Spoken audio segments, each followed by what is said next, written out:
Gimana Bang kabarnya, sehat? Alhamdulillah baik, kabar Dinda. Oke. Kabar aku juga baik, Nggak sehat. ditanyain ya, lupa nanyain. Oke. Bang, gimana kemarin nih Lebaran ada mudik nggak? Kalau lebaran kemarin Alhamdulillah sempat mudik sih. Kemana Bang? Mudik ke Bukit Tinggi. Oh Bang, Kebetulan ke Bukit Bukit Tinggi ya. Tinggi. Berapa lama? Kebetulan kemarin dapat mudik 3 hari lah. 3 Alhamdulillah udah balik hari. lagi ke Pekanbaru. Oh gitu, oke. Em, Selama Lebaran nih, biasa kan kalau Lebaran itu masak-masak nih Bang. Iya benar. Nah karena Bang di dunia kuliner ada masak-masak nggak Bang? Kalau masak-masak kan sebenarnya itu bagian dari pekerjaan sehari-hari ya. Begitu ya, Ah. sehari-hari kebetulan juga bekerja di restoran. Jadi khusus buat lebaran itu biasanya kita off. Oh, Kalau abang pribadi biasanya off. oh iya. Jadi yang masak itu memang biasanya kakak, tante di rumah tuh yang bantu untuk nyiapin masakan selama lebaran di rumah. Oh gitu. Nah kalau misalnya Lebaran gitu ada nggak kayak dish favorit keluarga yang biasa selalu dibikin yang selalu abang nanti-nanti di saat Lebaran?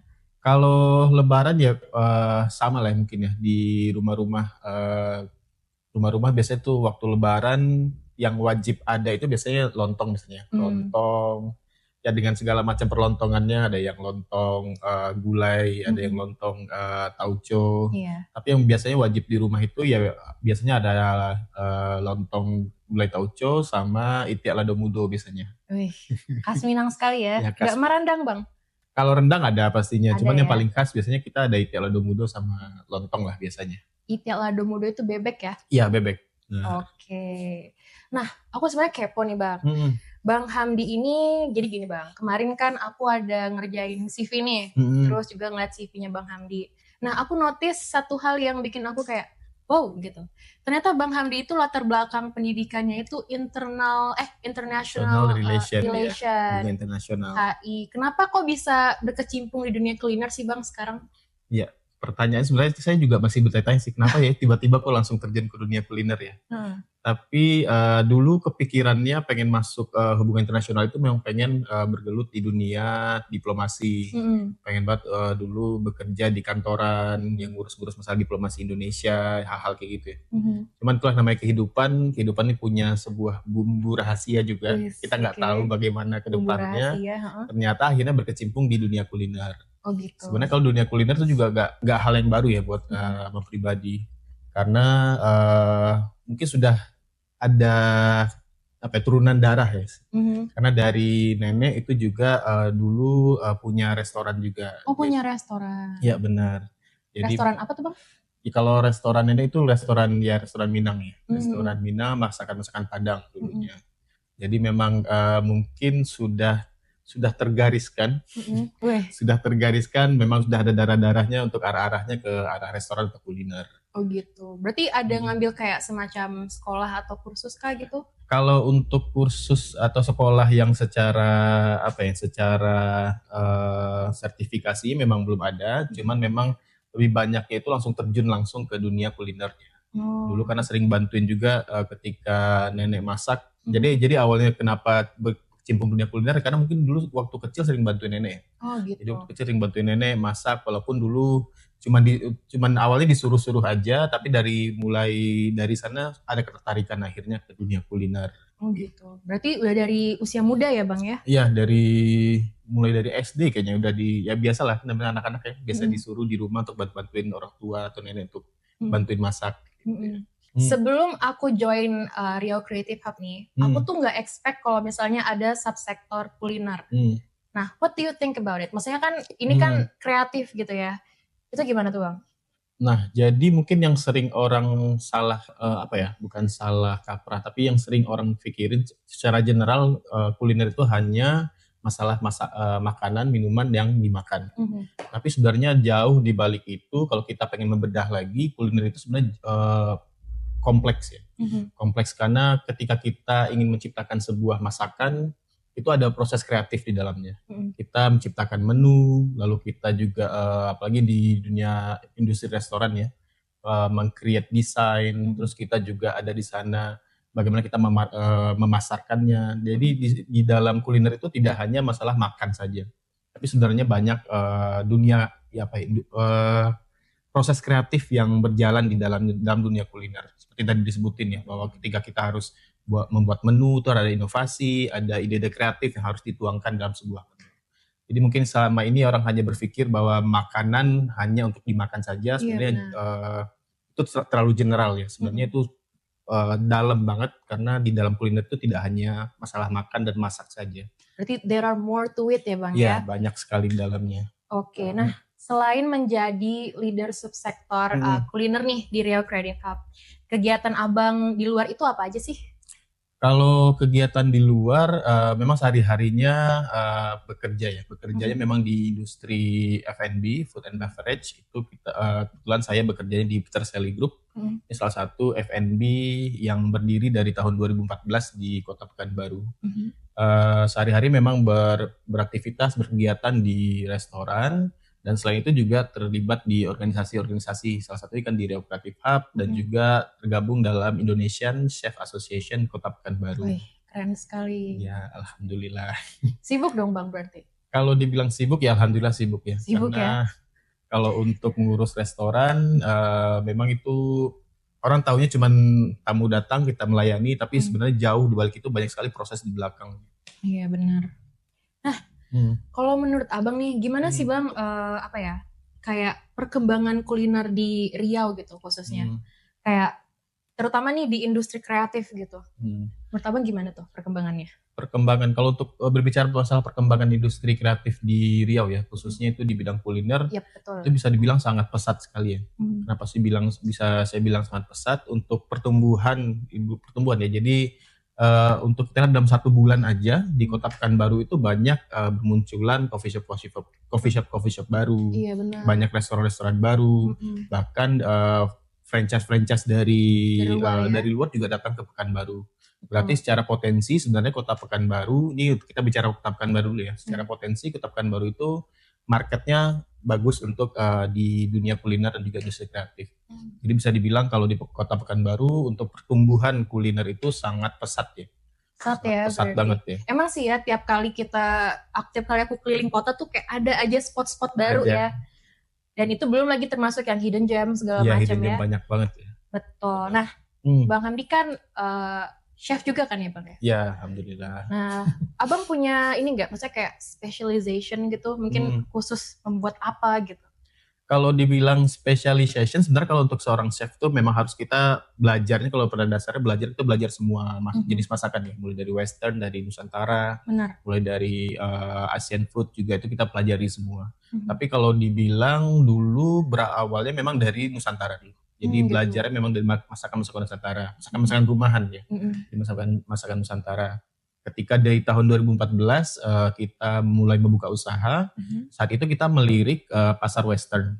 Kenapa pasar western? Karena di tahun 2014 di saat itu belum ada, tapi belum terlalu familiar orang Pekanbaru dengan masakan-masakan western. Sehingga di tahun 2014 kita mulai bergerak di western dulu. Oh gitu. Jadi kita bergeraknya di masakan-masakan western. Tapi makin kesini kita makin belajar ternyata masakan western itu jatuhnya diminati, tapi buat di Kota Pekanbaru untuk untuk orang-orang di awal-awal aja. Jadi mereka pengen nyobain aja. Oke, penasaran gitu ya. Penasaran, mereka nyobain.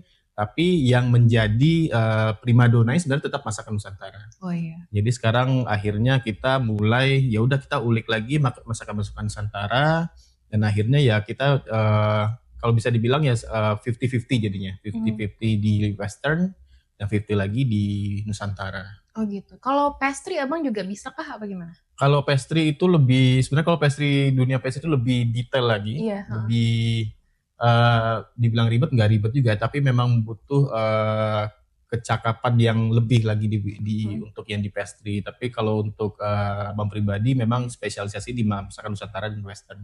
Kalau di pastry masih belajar nih. Masih belajar ya Bang ya. I see. Belum lama ini nih Bang, kan ada workshop nih, kalau nggak salah kolaborasi sama ICA ya? Iya, sama ICA. Itu mengenai deconstructive plating bukan? Iya. Nah, yang dilangsungkan di Riau Creative Hub juga nih, Sobat Kreatif. Nah, aku dengar katanya untuk mencari materinya itu Abang sampai keliling Riau dan Kepri. Bener nggak tuh Bang? Ya, Itu gimana tuh Bang? Experience itu kan eksplorasi ya berarti? Iya, eksplorasi. Gimana tuh Bang? Boleh nggak dikasih tahu? Jadi mungkin kita berawal ceritanya dari yang tadi kenapa akhirnya kita memilih menu Nusantara ya. Jadi kenapa akhirnya memilih menu Nusantara, setelah kita kulik-kulik ternyata menu Nusantara itu banyak sekali. Banyak sekali karena kebetulan kita juga tinggal di Indonesia ya, itu setiap daerah mempunyai masakan yang berbeda. Mempunyai materi masakan, terus juga rasa dan juga bahan-bahan yang sangat berbeda-beda. Dan akhirnya kita mulai penasaran nih, ternyata masakan Indonesia ini banyak. Dan kita lihat lagi ke Riau. Dan ternyata di Riau setiap daerahnya itu juga banyak sekali makanan-makanan yang berbeda. Dan kita mulai tertarik nih, kalau enggak kita angkat aja di menu-menu yang ada di Pekanbaru, di Riau ya. Dan kita mulai memikirkan gimana ya caranya biar menu-menu yang ada di Riau ini, karena kan kita tahu menunya itu sudah enak-enak ya, tapi kenapa sih kok belum naik nih kayak menu-menu yang ada mungkin yang ada di Jawa, yang ada di Bali atau di Sumatera Barat. Kenapa sih menu-menu Riau tidak bisa semenonjol itu? Nah, jadi kita ingin bukan merubah ya, tapi kita ingin membuat naik level. Kita pengen naikin levelnya makanan. Level up ya? Iya. Jadi kita pengen masak makanan-makanan di Riau ini naik level. Jadi karena kebetulan di ilmu kuliner itu juga ada namanya deconstructed menu. Jadi deconstructed menu ini kita mengekspor menu, kita akan menghancur-hancurkan menunya, kita membongkar elemen-elemen dari menu itu, tapi tanpa menghilangkan identitas aslinya. Identitas aslinya itu mulai dari filosofi ceritanya, mulai dari rasanya. Tapi mungkin secara tampilan dia akan berbeda. Dan biasanya deconstructed menu ini akan lebih gampang diterima, apalagi untuk yang generasi sekarang ya. Karena bentuknya sudah menarik, tapi rasanya tetap dengan rasa yang sama. Jadi kita kepikiran ya udah kalau begitu kita bikin buku aja, kita bikin jurnal perjalanan tentang mengeksplorasi menu-menu yang ada di Provinsi Riau. Dan kita coba akan menghadirkan dalam bentuk deconstructed menunya. Nah, kita mulai bergeraknya itu di tahun 2024 waktu itu. Oh, dari 2024? Iya, 2024. Jadi sudah mulai ada ide-idenya, jadi kita mulai brainstorming dulu dengan tim. Jadi kita mulai kita kategorikan yang ada di Provinsi Riau ini dengan menu-menu yang ada di 4 sungai besar di Provinsi Riau. Jadi di setiap sungainya itu mempunyai ciri khas menu yang berbeda-beda. Dan akhirnya kita buat dokumentari video, dan juga hasilnya kita sajikan dalam bentuk sebuah buku. Kira-kira ada nggak daerah yang menurut Abang masakannya atau dish atau apa ya, menu-menunya tuh unik banget gitu Bang? Kalau dibilang menu unik tuh rata-rata semua unik semua rata-rata ya. Begitu. Unik semua. Di perjalanan kita pertama kita tuh di Provinsi Riau ya. Dan perjalanan kedua kita khususnya di Kepulauan Riau. Yang untuk di Riau sendiri yang paling menarik kalau buat saya sendiri itu adalah di salah satunya di Kepulauan Meranti. Di Kepulauan Meranti ya mungkin buat orang di Provinsi Riau mie sagu itu biasa aja. Sagu itu sangat biasa, hasil dari sagu itu biasa. Tapi tidak di semua daerah yang di Indonesia itu mempunyai produksi sagu. Nah, jadi kenapa saya bilang sangat menarik? Karena Kepulauan Meranti salah satunya daerah yang memproduksi sagu terbesar yang di Indonesia. Oh, gitu ya? Iya. Jadi kalau kita ngomong mie sagu, itu nggak semua orang yang ada di Indonesia ini tahu dengan mie sagu. Ya, mereka tahunya mungkin mie buatannya dari tepung, tepung biasa, atau tepung beras biasanya, atau tepung tapioka. Tapi jarang orang bisa menemukan mie sagu. Nah, itu kita bisa temukan di salah satunya di Kepulauan Meranti. Nah, jadi kalau tugas kita salah satunya yang bisa dibilang menantang, kita harus mendekonstruktif mie sagu yang biasa tampilannya. Ya kalau mie sagu yang biasa itu ya cuman kayak mie goreng, dicampur dengan teri atau bilis, terus cuma dikasih cabai gitu aja. Cuma kita harus mengemasnya lagi dalam bentuk yang menarik. Sehingga waktu itu pernah kita presentasikan, ya orang-orang sampai bingung ini ternyata mie sagu ya. Ternyata, gitu ya. Kita coba dekonstruktif dengan bentuk yang berbeda. Oh gitu. Nah kalau di Kepri sama di Riau tuh kira-kira ada perbedaan nggak Bang dari kayak kulinernya gitu? Ya, kalau di Riau daratan, di Riau Kepulauan pastinya berbeda. Salah satunya karena hasil alam ya. Kalau di Provinsi Riau hasil alamnya kebanyakan itu adalah dari sungai. Oh, Jadi oke. ikan-ikan yang digunakan rata-rata ikan-ikan sungai, kecuali di daerah pesisir ya. Tapi kalau untuk di Kepulauan Riau sendiri itu karena mereka menggunakan hasil alamnya kebanyakan dari laut. Oh, Jadi bahan dasarnya aja mereka sudah sangat berbeda. Dan di Riau Daratan juga penggunaan cabenya juga berbeda. Kalau kita oh kan beda ya? kebanyakan menggunakan cabai-cabai yang fresh ya. Heeh. Karena di kita di Provinsi Riau ini gampang untuk mendapatkan cabai yang fresh. Tapi kalau untuk di Kepulauan Riau sendiri, untuk dasar cabai aja, untuk kita berbicara asam pedas aja, di Provinsi Riau mereka kita warna asam pedas itu agak sedikit kekuning-kuningan. Tapi kalau kita ke Kepulauan Riau, asam pedas itu benar-benar yang merahnya merah pekat karena mereka rata-rata menggunakan cabai-cabai kering. Oh, cabai kering ya? Jadi secara warna aja sudah berbeda. Berarti Tapi dia tetap taste-nya juga taste-nya berbeda pasti kan? berbeda. Bang, kan tadi udah membahas soal deconstructive menu, Iya, deconstructive plating. Mm-mm. Itu berbeda nggak sih sama kayak inspired dish gitu?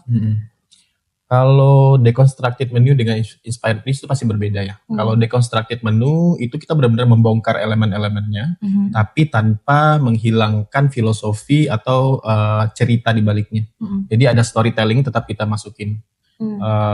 Jadi walaupun bentuknya berbeda, tapi sebenarnya kita makan itu tetap sama. Gitu. Mulai dari ceritanya, mulai dari filosofinya, mulai dari rasanya tetap sama. Kalau inspired dish itu berarti kita terinspirasi dengan sebuah menu, kita bebas mau ngapain. Jadi terinspirasi misalkan dari mie sagu, kita mau bikin dari sagu, tapi kita bebas mau ngapain aja.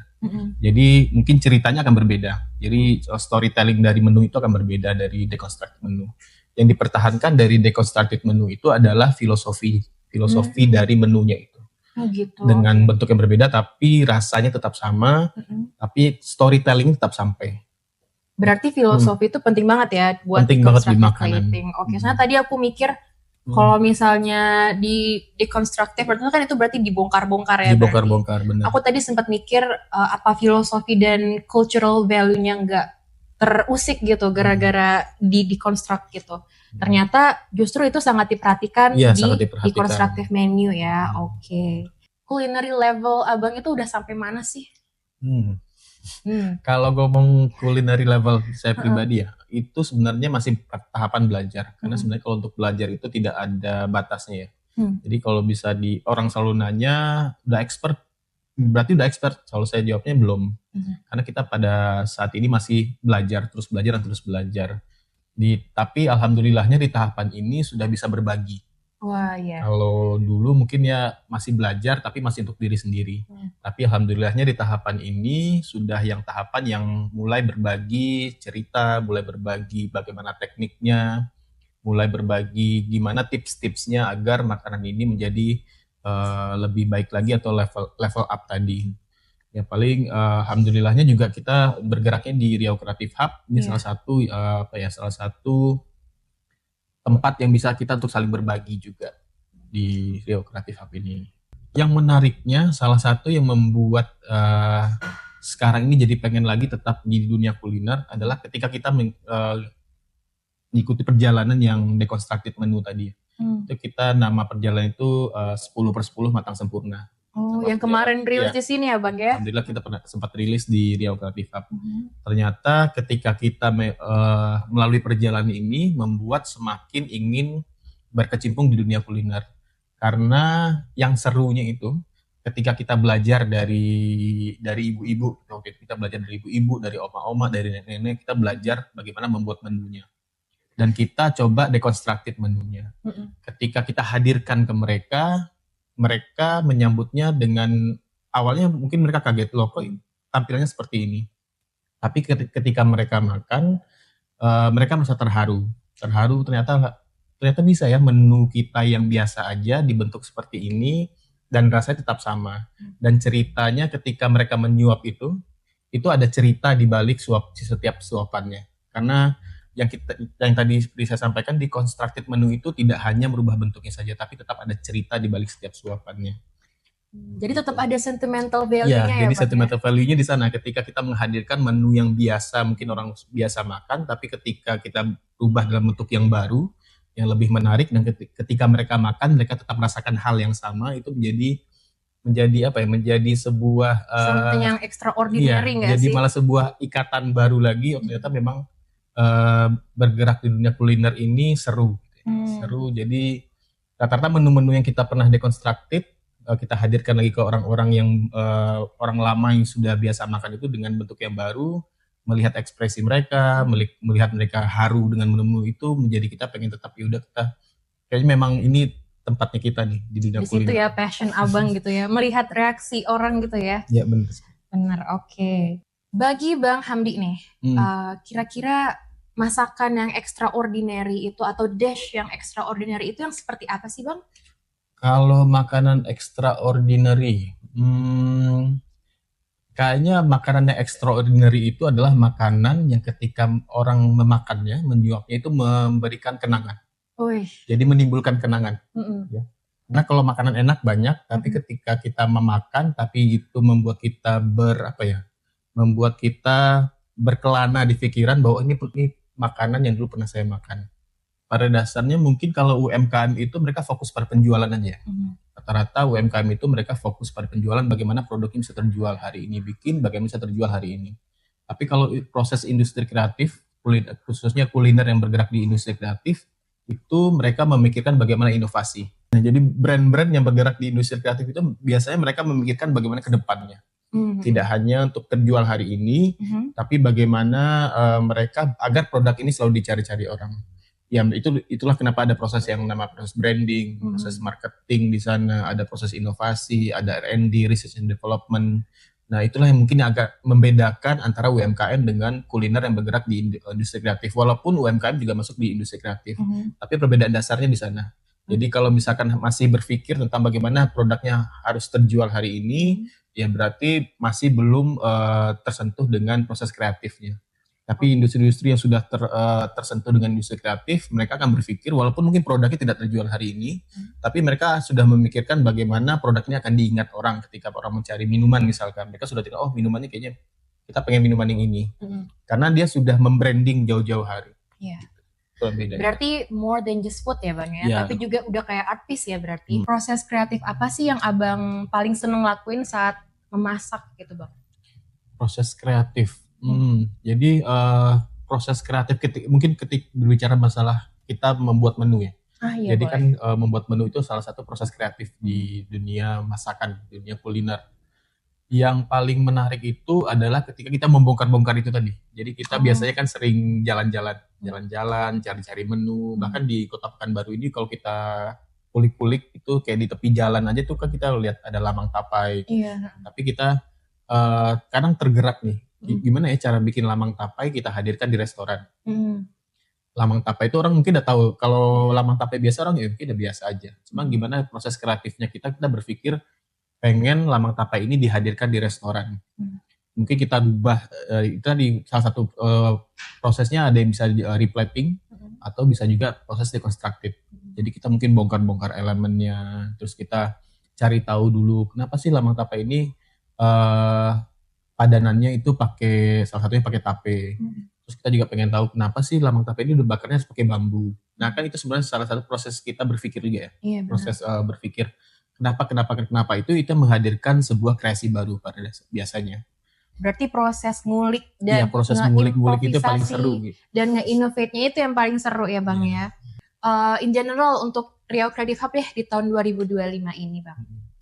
Oke, kalau kita ngomongin masalah inkubasi kuliner, pasti orang kebayangnya itu kebanyakan demo masak, belajar masak, demo masak, kebanyakan seperti itu.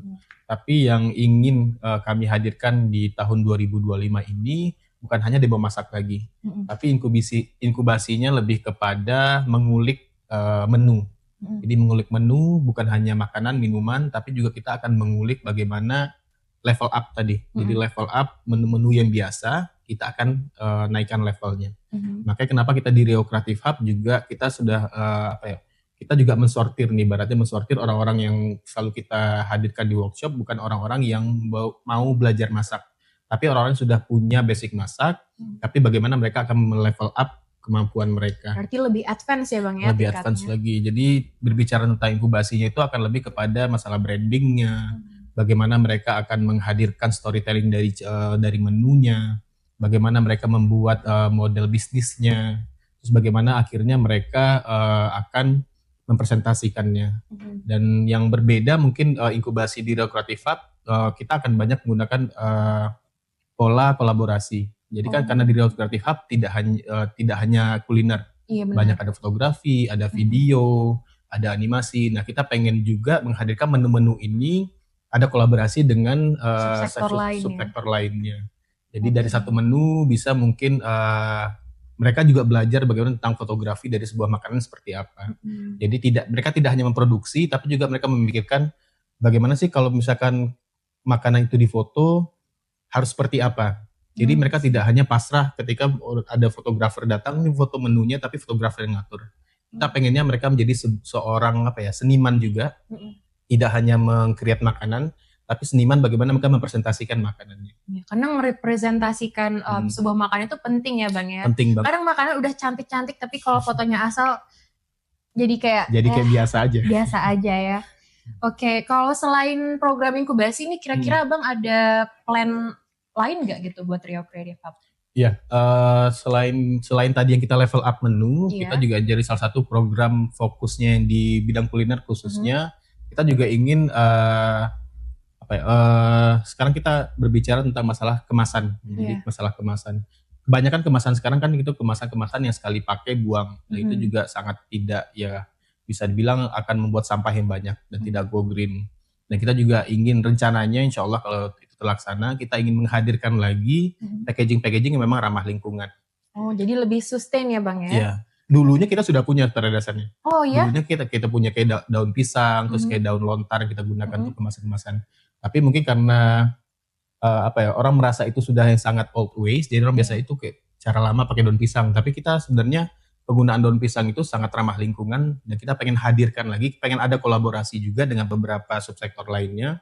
Bagaimana kita akan mendesain desain untuk branding makanan, desain untuk kemasan makanan, tapi yang ramah lingkungan. Itu salah satu yang pengen kita hadirkan di Riau Creative Hub nantinya. Kalau orang mungkin mikirnya tuh kayak kuno banget gitu ya, kayak jajanan pasar, tapi ternyata bisa kita modified lagi, lebih modern, lebih kreatif, lebih unik gitu ya. Tantangannya ya kenapa salah satu kita menghadirkan yang program-program tadi, itu karena kita berangkatnya dari tantangan-tantangan tadi. Tantangannya itu yang pertama itu adalah kuliner di Riau ini jarang ada dokumentasinya. Jadi kalau kita pengen mencari resep aslinya, pasti kita belajarnya ke ibu-ibunya langsung, tapi tidak ada buku dokumentasi yang mungkin yang ini pakemnya nih kalau untuk makanan ini pakemnya seperti ini. Sudah jarang ditemui sekarang. Jadi salah satu tantangannya kalau kita berbicara kuliner di Riau itu adalah jarang ditemukan dokumentasi terhadap makanan pertama. Terus yang kedua regenerasi SDM. Generasi SDM ini anak-anak sekarang itu mereka jarang ingin belajar menu-menu yang lama. Karena mereka merasa yaitu menu-menu yang udah tua lah, orang-orang gak suka lagi. Tapi ketika regenerasi ini putus, ya itulah makanan-makanan tadi hilang jadinya. Iya benar ya. Jadi kita salah satu tantangan di sana tadi. Tantangannya tidak ada dokumentasinya, tidak ada regenerasi barunya yang untuk belajar menu-menu lama. Terus juga apalagi sekarang yang industri kuliner salah satu penyumbang sampah terbesar juga ya. Oh iya benar. Sampah terbesar yang ada di Kota Pekanbaru, di Indonesia, bahkan di dunia. Iya di dunia. Nah, kita ingin sekali membuat makanan-makanan juga ramah akan lingkungan. Sustain juga berarti sustain juga, benar. Oke. Berarti selain nge-innovate menu-menu yang unik dan menarik dan pastinya enak gitu ya. Berarti Abang juga dengan company Abang, Peter Selly, berarti juga turut membantu melestarikan ini ya berarti kuliner khas Riau berarti ya kan. Nah kalau soal Peter Selly Academy itu berarti gimana sih tuh Bang? Abang mengajar kah apa gimana tuh Bang? Nah jadi di Peter Selly Group ini kita bergerak memang di F&B, food and beverage. Jadi kita tidak hanya membuat makanan, tapi kita juga ada nilai edukasi di sana. Itulah kenapa akhirnya hadir Peter Selly Academy. Jadi Peter Selly Academy ini hadir tantangan tadi. Jadi kurangnya dokumentasi, kurangnya regenerasi. Kita ingin di Peter Selly Academy ini ada regenerasi tadi, orang mulai belajar. Memang rata-rata orang mulai belajar, pengennya belajar menu western atau menu ASEAN. Tapi di sana kita selalu selipkan menu Nusantara. Kita pengen juga ada menu-menu Nusantara itu tetap mereka pelajari dan nanti serah mereka mau kembangkan seperti apa. Setidaknya kita tidak memutus jalur regenerasi tadi. Nah, Oke. akhirnya kenapa tantangan-tantangan tadi kita akhirnya membuat Peterseli Academy. Nah, jadi Peterseli Academy ini selain cooking class, kita juga ada edukasi-edukasi seperti itu tadi. Edukasi-edukasi secara online tentang makanan-makanan tradisional. Salah satunya project itu membuat buku yang dekonstruksi menu yang ada di Provinsi Riau dan jadi Kepulauan Riau. Itu salah satu project yang memang dinaungi di bawah Peterseli Academy.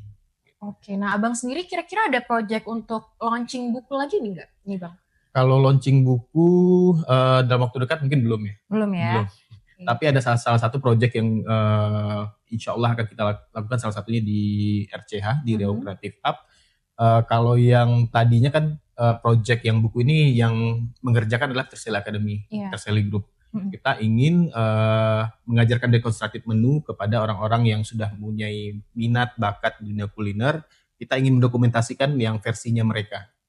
Jadi kita ingin hadirkan 12 pentolan-pentolan lah, ibarat 12 berarti pentolan yang ada di Provinsi Riau. Ya Bang ya? Kolaborasi. Jadi kan setiap daerah mempunyai menu-menu pentolan sendiri. Kita akan bina mereka, kita akan ngasih tahu bagaimana sih teknik rekonstruktif, terus bagaimana cara mengulik-nguliknya. Jadi mereka yang ngerjain nih. Mereka yang ngerjain, kita akan membimbing, kita akan membina, dan pada akhirnya nanti kita akan bantu dokumentasikan dalam bentuk buku, dalam bentuk video, dalam bentuk foto. Ya, pastinya itu nanti ada kolaborasi dengan subsektor lainnya di Riau Creative Hub. Ya, makanya kita kenapa di Riau Creative Hub ini kita pengen ada selalu kolaborasi. Ya, mungkin salah satunya mungkin nanti bisa Dinda kan juga jago gambar ya. Jadi kita pengen juga makanan-makanan tadi ini, kenapa enggak ya kan dari subsektornya Dinda yang animasi, yang gambar untuk bisa mengemas makanan tadi dalam bentuk gambar-gambar animasi. Oh, di subsektor DKV ya? Di DKV. Iya, bisa nggak kira-kira kalau dari Dinda? Bisa dong. Kayak kita bisa, kalau dari DKV sendiri kan more than just bikin ilustrasi kan sebenarnya. Mungkin kita bisa collab bikin inkubasi, kayak cara ngebikin layout menu mungkin, atau mungkin illustrate menu masakan gitu. Jadi bentuk yang lebih lucu-lucu. Karena kan kayaknya sekarang banyak banget orang yang suka hal-hal yang cute-cute gitu kan. Mungkin bisa kita collab bareng nih Bang, bareng sama subsektor kuliner. Iya, apalagi kalau hasilnya bagus itu mungkin bisa jadi salah satu souvenir ya. Iya. Karena kalau kita jalan-jalan ke luar negeri tuh biasanya kan kita sering lihat tuh kayak di Jepang itu tiba-tiba mereka ada poster tapi gambar sushi yang diilustrasi. Iya benar. Gitu ya. Benar-benar.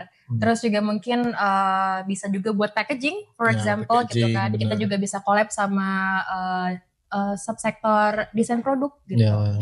Oke, menarik. Tenang aja. Kita tungguin hasilnya. Oke, siap.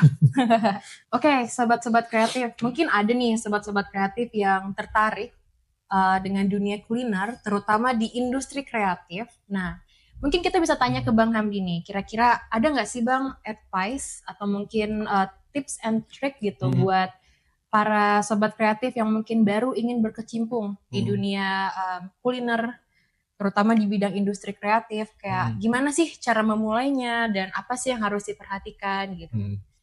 Mungkin salah satu, bukan mungkin ya, yang harus dilakuin itu adalah mulai aja dulu. Mulai aja dulu guys. Karena kalau nggak dimulai kita nggak bakal tahu. Iya. Sama kayak berbicara tentang Terseli Group, kita awalnya juga dari mulai dari dapur kecil.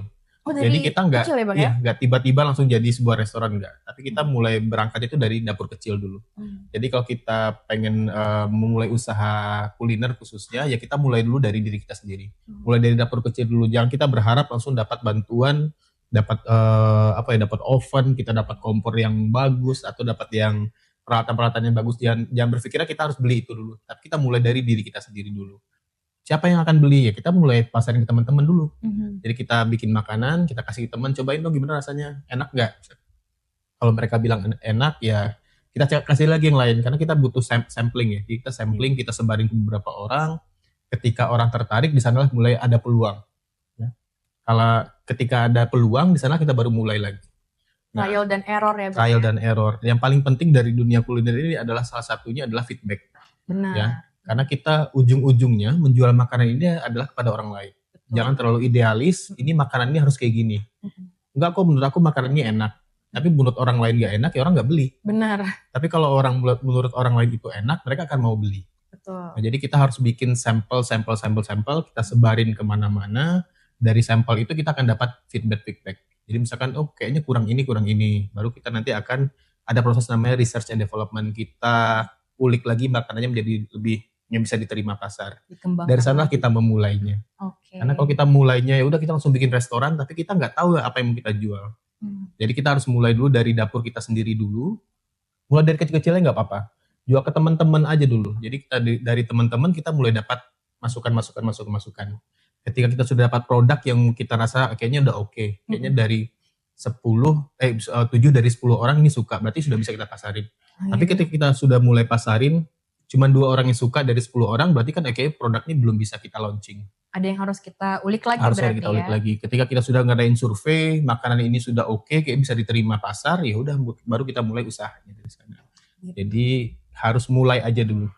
Mulai aja dulu ya sobat-sobat kreatif. Apalagi sekarang kita di era modern, berada sosmed, kita mulai start small dari dapur rumah sendiri. Juga kita bisa open PO gitu kan ya. Dari situ kita bisa lihat gimana sih marketnya, banyak gak peminatnya, dan dari situ deh kita coba kembangin lagi. Bener gak Bang? Bener sekali. Dan kalau bingung, kan itulah kenapa salah satu RCH-nya hadir. Nah itu kita di sini akan belajar di inkubasi. Inkubasi itu kan kita dari kecil menjadi besar. Di sini kita belajarnya. Iya, jadi kurang lebih kita sharing dengan orang-orang yang memang punya background yang sama. Kita sharing kira-kira cara yang worth itu seperti apa sih? Karena setiap orang itu mempunyai cara yang berbeda. Betul. Gak bisa caranya saya, misalkan caranya Abang kasih ke Dinda, kayak gini caranya Dinda, belum tentu berhasil dengan Dinda. Iya benar. Jadi nanti dari yang orang lain, di sanalah Dinda dapat, oh ternyata kayak gini yang paling cocok dengan usahanya punya Dinda. Nah itulah salah satu kenapa RCH hadir, dengan orang-orang punya background yang sama, orang-orang kreatif yang bergabung di background yang sama. Kita ada proses inkubasi, di sana kita sharing-sharing, transform informasi di sana. Iya, selain transform ilmu, juga buat memancing teman-teman nih, buat find your own way gitu, untuk memulai sendiri. Oke, terakhir nih Bang, sebelum selesai nih pembicaraan kita, apa nih pesan dan kesan Abang? Dan juga harapan Abang nih untuk dunia kuliner kreatif di Provinsi Riau. Ini agak berat. Pesan dan kesan ya. Nah, dan harapan juga ya harapan Bang ya? Oh banyak nih. Kalau pesan dan kesan, jadi seringnya kita itu selalu pengen, ya kata orang rumput tetangga pasti lebih hijau ya. Iya benar. Kita selalu pengen membuat masakan yang sama seperti orang, tapi kita malah jarang melihat makanan yang ada di tempat kita. Nah, mungkin salah satunya di Riau, orang-orangnya harus berpikir seperti ini juga, bahwa di Riau ini potensinya banyak. Di Riau ini potensinya bagus, cuman mungkin belum ada orang yang berani mengulik atau mengemasnya secara global. Jadi mulai dari lokal, kita akan hadirkan ke global. Jangan global dulu yang kita hadirkan ke lokal. Kebalik ya. Cara berpikirnya kita pengen mindsetnya kita rubah. Dari lokal kita hadirkan ke global. Tapi jangan hanya makanan-makanan dari luar yang kita hadirkan. Kenapa enggak kita kulik dulu yang ada di Provinsi Riau, yang ada di tempat kita, yang ada secara lokal. Kita yang akan mengemasnya, kita yang akan meroketkannya untuk ke global. Jadi ya harapannya itu sebenarnya ya. Tapi jangan sampai kita melupakan storytellingnya. Iya penting ya. Sangat penting sekali filosofinya, storytelling, ceritanya. Karena masakan itu bukan hanya masalah dari kita sendok masuk ke mulut enggak. Tapi satu masakan itu mempunyai cerita. Ya. Jadi buatlah makanan yang akan membuat orang bermain di pikirannya akan kenangan-kenangan. Jadi harapannya buat salah satu pelaku kuliner yang ada di Provinsi Riau, ya memang berat ya, memang nggak akan langsung bisa dalam 1 tahun 2 tahun, itu proses yang panjang sekali. Tapi kalau nggak kita mulai, nggak akan nyampe-nyampe. Benar. Jadi mulai aja dulu kayak tadi. Mulai aja dulu. Ya mulai dari yang sekitar kita aja dulu, baru nanti kita akan hadirkan secara global. Oke. Itu sih harapannya. Oke. Sebelum obrolan kita berakhir nih teman-teman. Nah Bang Hamdi mungkin ada pesan yang ingin disampaikan langsung kepada Sobat Kreatif, silahkan Bang. Ya, mungkin pesannya salah satunya tadi sudah kita spill dikit ya.